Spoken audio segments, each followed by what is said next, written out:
संत मत धारा आपकी सेवा में प्रस्तुत।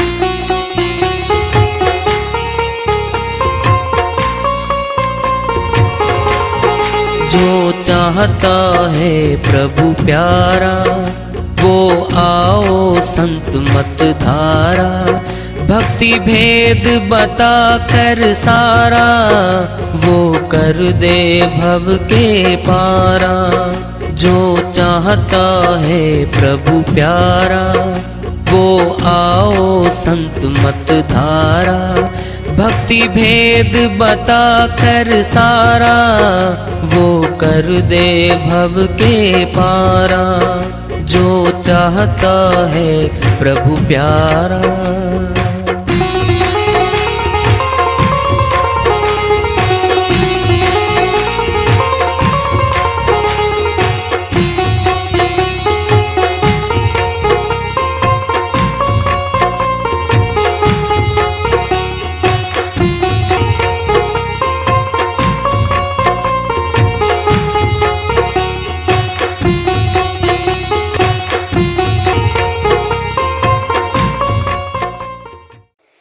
परम पूज्य सदैव स्मरणीय सदगुरु साहिब की जय हो।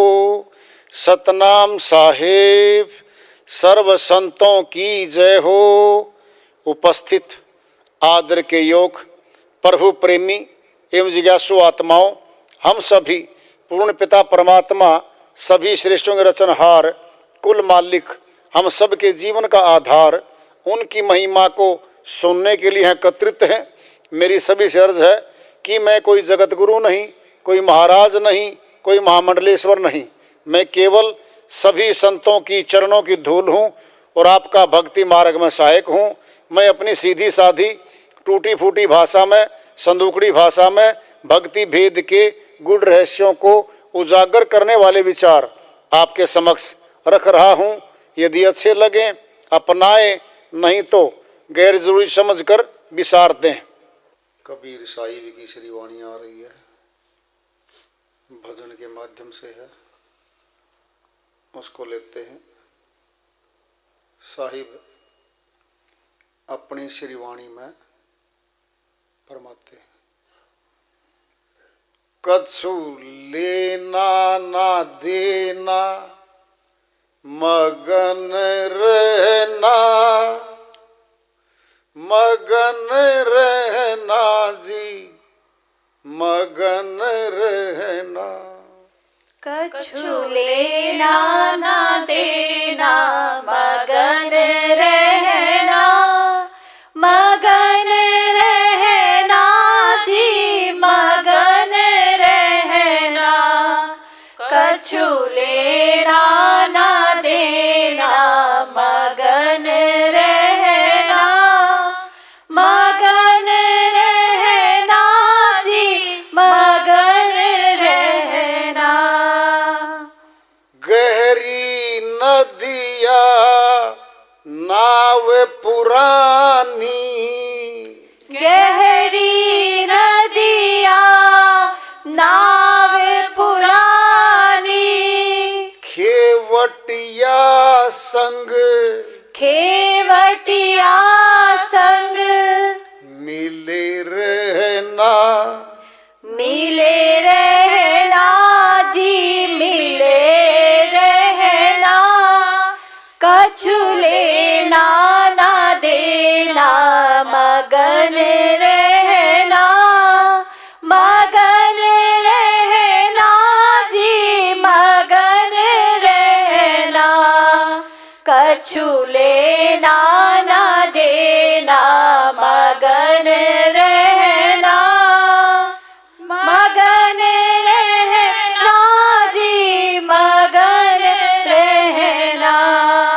कछु लेना ना देना मगन रहना, मगन रहना जी मगन रहना, कछु लेना ना देना मगन रहना, मगन रहना जी मगन रहना। पांच तत्व का बना पुतला, पांच तत्व का बना पुतला, जिसमें रहे जिसमें रहे तेरी मैना, तेरी मैना जी तेरी मैना, कछु लेना ना देना मगन रहना, मगन रहना जी मगन रहना, कछु लेना ना देना मगन रहना, मगन रहना जी मगन रहना।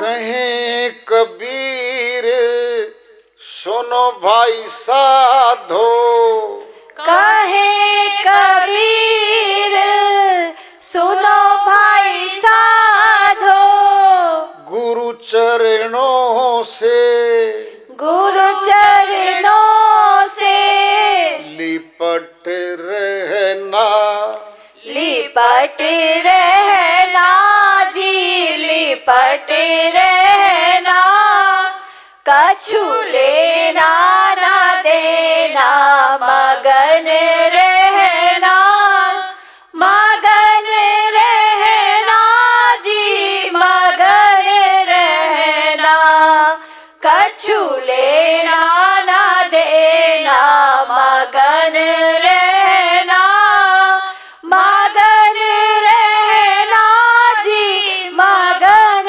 रहना। साहिब की श्रीवाणी आई है, उन्हीं की दया से, उन्हीं की रहम से इसको सरल कर लेते हैं, इसका अनुवाद कर लेते हैं। कुछ लेना नहीं देना मगन रहना, ये कैसी भाई मगनता? ये तो संसार है, लेने देने का नाम संसार है। यहाँ तो मुफ्त में कुछ मिलता ही नहीं है। पड़ोसन आती है सब्जी लेने, 2 बार ले गई, फिर दूसरी आई, सब्जी नहीं, साथ में घी भी ले जाएगी। क्या ये लेने का नाम देना भाई? मुफ्त का तो कुछ नहीं है, बाजार तो पैसे वालों का है। कछु लेना न देना, अर्थ क्या है इसका? प्रभु भक्ति करने में बाहरी न पैसा देना, न चढ़ावा चढ़ाना, न कोई थाली तैयार करके लेके जानी, न उसमें फल फ्रूट रखना। नहाने धोने की भी जरूरत नहीं उसमें, तो मुंह धो लो, फ्रेश होके बैठ जाओ, 6 घंटे पीछे नहा लो। 9 द्वारों में भीतर हम हर समय गंदगी रहती है हमारे ऊपर की सफाई करने से क्या अंदर से साफ हो जाएंगे हम? नहीं, प्रभु भक्ति करने से अंदर की सफाई होगी हमारी। वह तो अंतःकरण का सारा कार्य है। कुछ लेना नहीं देना, न घर से बाहर जाना, न थाली सजाना, न लोटा रखना जल का, न फल फ्रूट रखने, न फूल पत्तर रखने, न नंगे पैर जाना 2 किलोमीटर, न भीड़ में लंबी लाइन में लगना, और न खर्चा करके आना। ये तो फरीका है। साहिब कहते हैं कुछ लेना नहीं देना, मगन मगन कैसे रहेगा? मगन कैसे रहे? हमारे घर में 5 लाख आने को तैयार हो रहे हैं, आए नहीं है। हमें खुशी में मगन हो रहे हैं, घरवाला घरवाली बातें करते हैं, 5 लाख परसों आने वाले हैं जी, हाँ जी आने वाले हैं जी, क्या बात है, एक सेट मेरा बनवा देना, बच्चों के लेके आना है। मैं तो कार लेने की सोच रहा था। अच्छा, कार मतलब 10 लाख और मिलेंगे आपकी, 15 लाख की गाड़ी आएगी बढ़िया, तो जो सारे पड़ोसियों से बढ़िया आएगी। ये छोटे वाले 2 लाख की भी आ जाएगी। कहता देख लो तुम। कहता वैसे क्या फायदा है, खाली आ गई इतनी बढ़िया सूचना देने के लिए है, गुलाब जामुन रसगुल्ले को उठा के लेके आते आप, इतनी बढ़िया खुशी घर में देने आ रहे हो। बच्चा बैठा पास में, जा बेटा जा फटाफट लेके आ, रसगुल्ला लेके आ। रसगुल्ला क्यों है बढ़िया, दांते में लगाने ना चबाना ना कुछ नहीं करना, फटाफट घुल जाता है, सबसे मीठा है। कहते भी हैं क्या रसगुल्ला खिलाएगा, रसों सरस से भरा हुआ वो, जिसके दांत नहीं वो भी खा जाता है इसको। तो इससे तो और ज्यादा बारीक है हलवा, जिसका दांत नहीं उसको भी खा जाता है वो। मिठाई आ गई, पैसे नहीं आए अब तक, मगनता आ रही है, खुशी की मगनता आ रही है, पर वो भक्ति में मगनता ज्यादा है। पर्व को कैसे बजेंगे, प्रश्न पैदा है, कैसे मगनता आवेगी जी। बहुत जबरदस्त प्रश्न है भाई, सबका ही प्रश्न है। तो परमात्मा है कहाँ, मिलेंगे कहाँ। हम पहले अध्ययन अंदर करते हैं, फिर बार पुस्तक पढ़ देते हैं हम। अंदर तो अनपढ़ता भरी है, अशिक्षा भरी है, फिर बाहर भी अशिक्षा ही है। जब अंदर देख लेंगे ना हम, तो फिर बाहर भी देख लेंगे। भीतर रासो बाहर देखे, दूजा दृष्टि नहीं आवे। कहीं कबीर अविनाशी हंसा आवागमन न सावे। साहिब कहते हैं जो भीतर रहा वही तो बाहर दिखेगा, जो बाहर दिखेगा वही भीतर भी दिखेगा। वो परमात्मा की शक्ति है, वो दिखती है। नेत्र तीसरा चाहिए है। अगर दोनों बाहरी आंखों से दिखता होता परमात्मा, फिर सारा संसार देखता होता, फिर क्या दिक्कत थी। न गुरु की जरूरत थी, न सत्संग की जरूरत थी, न आने की जरूरत थी, फिर तो घर में देख लेते। ऐसा है ही नहीं। सत्संग विद्यालय है,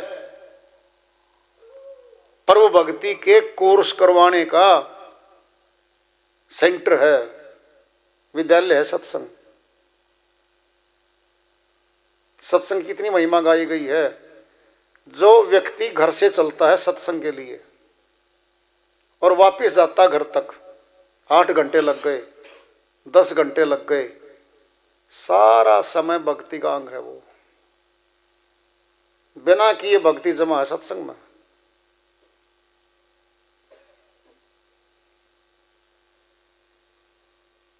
ये ऐसी है, स्वभावतः जमा हो जाती है हमारी। तीसरे नेत्र से दिखता है वो।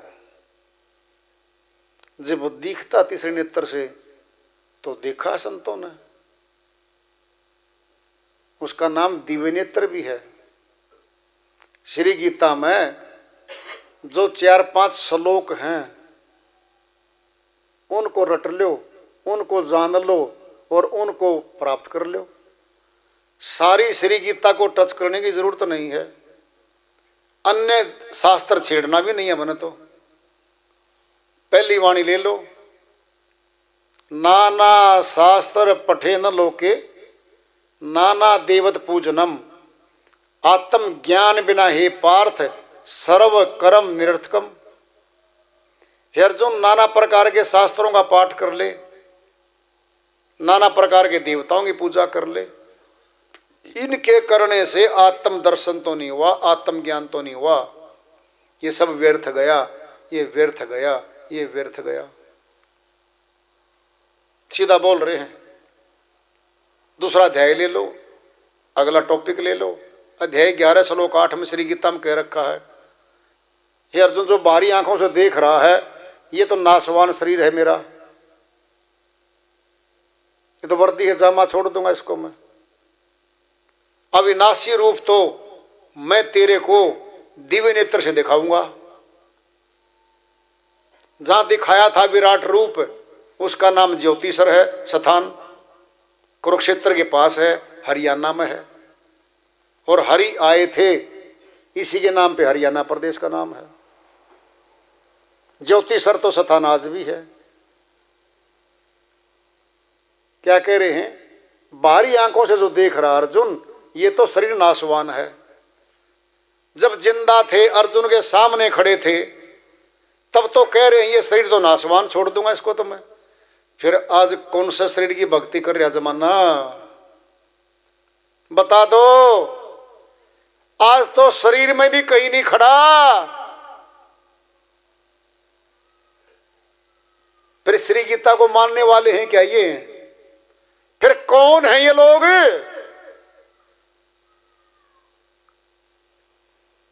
पिता को पिता कहते हैं और पिता की आज्ञा का पालन नहीं करते हैं। कुपुत्र है वो, कुपुत्र। अपनी संपत्ति का हिस्सा कुपुत्र को नहीं देता पिता, सुपुत्र को देता है, सुपुत्र को। ये कुभगत हैं। जो श्री गीता में कहा गया ज्ञान है, उसको जानते नहीं, जानना चाहते नहीं, कुभगत हैं, कुभगत। ऐसे कुभक्तों को भगवान अपनी भक्ति की शक्ति नहीं देगा, वो संपत्ति है। अगली,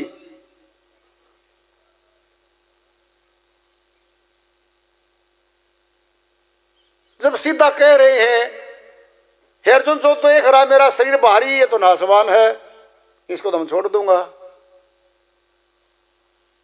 अविनाशी रूप दिखाऊंगा दिव्य नेत्र से, तीसरे नेत्र से। कौन बैठा वहां बिल्डिंगों में जो नेत्र तीसरा खोल के दिखाता हो? अविनाशी रूप के दर्शन दिखाए हो किसी को? बता दो आज तक। कोई दिखाता हो? बता दो आज तक। दुनिया जा चुकी, वहां तो दुनिया जाने लग रही है। फिर क्या है ये? कारोबार है, ये व्यापार है बहुत बड़ा, व्यापार है बहुत बड़ा। और उस व्यापार में हम भी हिस्सेदार हैं। उन व्यापारियों का व्यापार चलाने के लिए हम भी हिस्सेदार हैं उनका।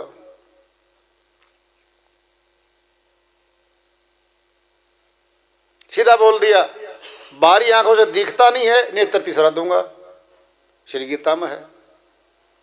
फिर दिखाते हैं, देखिए अर्जुन, ये परम प्रकाश देख, ये सूर्य का प्रकाश नहीं है। अध्याय 11 के श्लोक 12 में, अध्याय 15 का श्लोक 6 में बोलते हैं, ये अग्नि बिजली का प्रकाश नहीं है, ये स्वयं प्रकाश है। और हमारे त्रिकुटी में ब्रह्म ज्योति का दर्शन होता है। जब हमारी त्रिकुटी में ब्रह्म ज्योति का दर्शन जब होता है, कोई फीस नहीं देनी, घर से कहीं जाना ही नहीं, कठिन भाषा नहीं पढ़नी, संस्कृत को छूना भी नहीं हमने तो, अनपढ़ हैं, ठीक है। आज्ञा चक्कर में त्रिकुटी में दर्शन होते हैं। दिव्य नेत्र यही है, नेत्र तीसरा यही है, घट में खुलता है, यहां दर्शन होता है। जब इसके दर्शनों करेगा और रहेगा कछु लेना ना देना, मगन रहे, मगन हो रहा है, वो मगन हो रहा है। साहिब समझा रहे हैं। फिर दुखी क्यों इंसान? पहले जमाने में मनुष्य के पास संपत्ति धन इतना नहीं था, आमदनी कम थी, गरीबी थी, कच्चे घर थे। गांव में 70, 80, 90 साल पहले कच्चे घरों में लोग रहते थे, झोंपड़ियों में लोग रहते थे, असुविधा थी, खान पान के बहुत कम थे, भोजन भी शायद सबको नहीं मिलता था, एक समय खाते थे लोग, ऐसा भी समय था, गरीब थे। आज तो अमीर हो गए, पक्के मकान बन गए, सारा सामान आ गया। आज मनुष्य के पास मोबाइल सेट है, टीवी सेट है, सोफा सेट है, डबल बेड का सेट है, डिनर सेट है, डाइनिंग सेट है, गोल्ड सेट है, हीरे का भी सेट है किसी किसी के पास। फिर मनुष्य दुखी क्यों है, तनाव में क्यों है, टेंशन में क्यों है, चिंता में क्यों है, दुखी क्यों है? क्योंकि उसका माइंड अपसेट है, माइंड अपसेट है। खुशी और दुखी तो दिमाग से होना था, माइंड से होना था। माइंड अपसेट है। क्यों? मनुष्य के जीवन से अध्यात्म चला गया, सद्भावना चली गई, इंसानी प्रेम चला गया, स्वार्थ आ गया। भौतिक जगत में आसक्ति लेके उसमें चला गया मनुष्य। बिना मतलब की बात नहीं करता मनुष्य। अध्यात्म जब चला गया, खोखला जीवन बच गया, खोखला। भौतिक जगत की वस्तुओं में आनंद था ही नहीं, शांति थी नहीं, सुख था ही नहीं। अध्यात्म में, आत्मज्ञान में, परमात्म ज्ञान में सुख था, संतुष्टि थी, संतुष्ट था आदमी। कम आमदनी है तो भी संतुष्ट है, एक समय भोजन करता है तो भी संतुष्ट था। अब 3 समय भोजन करने के बाद भी संतुष्ट नहीं है। दुकान के आगे से रेडी जा रही है, मुनीम देखो क्या है, गोलगप्पे हैं जी, ले आओ।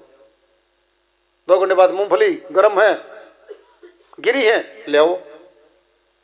फिर क्या शकरकंदी है उबली हुई, बहुत बढ़िया, ले आओ। 4 बार तो अन्य चीज खा गया, 3 बार भोजन बंधा हुआ खा रहा है, 4 बार अन्य चीज खा रहा है, फिर भी असंतुष्ट है। अगर खाने से भरता पेट मानसिक शांति मिलती, फिर दुखी क्यों आ रहा है? फिर दुख किस बात का है? इस शरीर के जितने कार्यक्रम हैं, क्रियाएं हैं, उनसे संतुष्टि नहीं मिलती कभी। भोजन 3 बार खा के 6 बार खाओ, से एक बार खा के संतुष्ट हो जाओ। अंदर से संतुष्ट नहीं है मनुष्य। अध्यात्म चला गया, एक भाग गया इसका, भौतिक भौतिक बच गया। फिर वहां तो दुख मिलेगा ही मिलेगा भाई। कोई त्याग वाला तो आना ही नहीं। भोजन आया, उसका भूख थी, उसको मंगवा था घर से, एक और भूख में था कोई, वो आ बैठा उसका दोस्त पड़ोसी कोई, कहता भोजन कर ले, कहता बस भूख तो थी, फिर कोई नहीं आप कर लो, कहता नहीं भाई आप भोजन नहीं करोगे, मैं भोजन नहीं करूंगा। आधा भोजन उसको दे दिया, संतुष्टि है, खुश है वो। पहले लोग चाय का समय हो गया ना, तो चाय के लिए जितने आदमी बैठे होते सबको चाय पिलवाते थे। वो परमार्थी कर्म था, इंसानी गुण था, प्यार था आपस में। अब क्या करते हैं, हे जी बाहर से कुछ सबके दोस्त दास्त आने लग रहे, अंदर चलो, भोजन बना रखा, जल्दी खाओ। क्योंकि नहीं रहा, स्वभाव बदल गया, परमार्थीपना गया मनुष्य का। एक अकेला जीवन बच गया मनुष्य का। अकेला तो भक्ति करने वाला होता है, या तो यह संसारी होता है। अकेला कोई रहेगा ना, या तो भक्ति करने वाला मिलेगा, फर्स्ट क्लास सब मिलते भक्ति करेगा, वो अध्ययन करेगा, भक्ति करेगा, मालिक का गुण गाएगा। गुण कैसे गाते हैं? संतों की वाणियां गाते हैं, ये गुण उनके, ये महिमा उनकी। सफर करते चलते चलते भी वाणियां गाते हैं, दोहराते हैं वो लोग। भक्ति का अंग है वो, खाली नहीं होता वो, भक्ति का अंग है वो भी। महिमा गाई जा रही है तो मनुष्य का माइंड अपसेट है। सेट कैसे हो? अध्यात्म चाहिए इसको। जब बीमार हो जाता है तो वैद्य चाहिए, जब अध्यात्म का अंग चाहिए तो फिर अध्यात्मवादी चाहिए, विधि चाहिए, गुरुजन चाहिए, जानकार चाहिए, वो चाहिए इसको। श्रीवाणी चल रही है, कछु लेना ना देना मगन रहना। गरीब भी करो, अमीर भी करो, महिला करो, पुरुष करो, बच्चा करो, जवान करो, बूढ़ा करो, कोई करो, किसी धर्म का करो, किसी जाति का करो, किसी कुल का हो, किसी प्रदेश का हो, किसी भाषा का हो, कैसी शकल का हो, सबके लिए सुलभ है। भक्ति स्वतंत्र सकल सुख खानी, बिनु सत्संग नहीं पावही प्राणी। गोस्वामी जी महाराज बहुत ऊंची बात कह रहे हैं। भक्ति स्वतंत्र है, भक्ति तो आजाद है, किसी भाषा की गुलाम नहीं, किसी जाति की गुलाम नहीं, किसी पद की गुलाम नहीं, किसी देश की गुलाम नहीं, किसी धर्म की गुलाम नहीं, किसी प्रदेश की गुलाम नहीं, स्वतंत्र है। और क्या है? सकल सुख खानी, सब सुखों की खान है वो, सारे सुख उससे उपजेंगे, सारे सुख उसमें से निकलेंगे। शर्त रखेंगे अब गोस्वामी जी महाराज, बिनु सत्संग न पावही प्राणी। बिना सत्संग का सहारा लिए वह भक्ति का भेद नहीं मिलेगा, नहीं मिलेगा भक्ति भेद। साहिब की श्रीवाणी चल रही है, गहरी नदिया दूर किनारा। कैसी नदिया है गहरी? कहाँ हो जी? नदिया तो हमारे जिले में नहीं है, छोटी सी नहर है। नदिया कह रहे हैं, नदिया। नदी पता किसे कहते हैं? ये तो नहरें हैं। बड़ी नदियों से निकाल के लाए ही नहरों को। तो नदी वो होती है जो प्राकृतिक तौर पे बनी होती है, सीधी पहाड़ से निकलती है, पूरा वर्ष चलती रहती है। गहरी नदियाँ कहाँ? वो नदियाँ हमारे घरों में घूम रही है, भवसागर की नदियाँ। ये है भवसागर की नदियाँ, मोह की नदियाँ है, मोह की।